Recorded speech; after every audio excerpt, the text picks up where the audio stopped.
सन्माननीय विरोधी पक्षनेते अंबादासजी दानवे, आपल्या उत्स्फूर्त भाषणाबद्दल मी आपली मनपूर्वक आभारी आहे.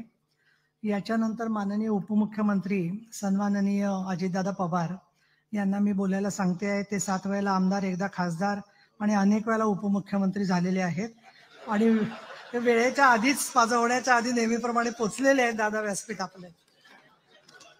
पुढचं काही बोलू नये म्हणूनच लवकर पोहोचलो.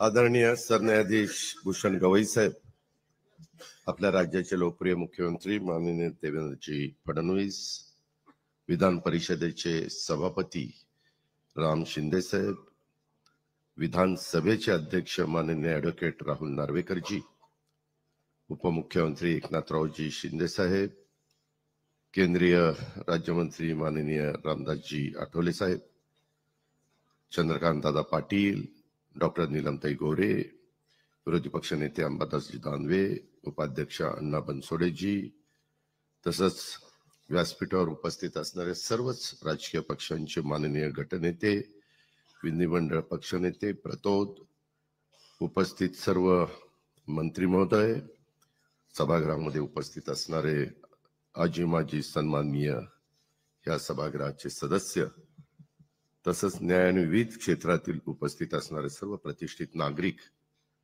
आणि पत्रकार मित्र, बंधू भगिनींनो, माझ्या तरुण मित्रांनो, आज आपल्या या सेंट्रल हॉलमध्ये आतापर्यंत अनेकांचे सत्कार झालेले आहेत, परंतु काही असे सत्कार झालेले आहेत की त्याची इतिहासामध्ये नोंद होणार आहे आणि त्याच्यातला आज होणारा हा सत्कार आहे त्याची 100% इतिहासामध्ये नोंद.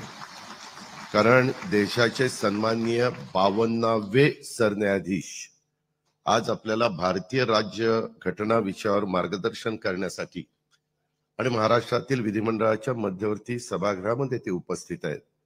भारतासारख्या जगातल्या सर्वात मोठ्या लोकशाही देशाच्या सर्वोच्च न्यायालयाच्या सरन्यायाधीशपदी निवड झाल्याबद्दल सर्वात पहिल्यांदा मी राज्याच्या 13 कोटी जनतेच्या वतीनं आणि या सभागृहाच्या वतीनं सन्माननीय भूषण गवई साहेबांचं मनापासून अभिनंदन करतो.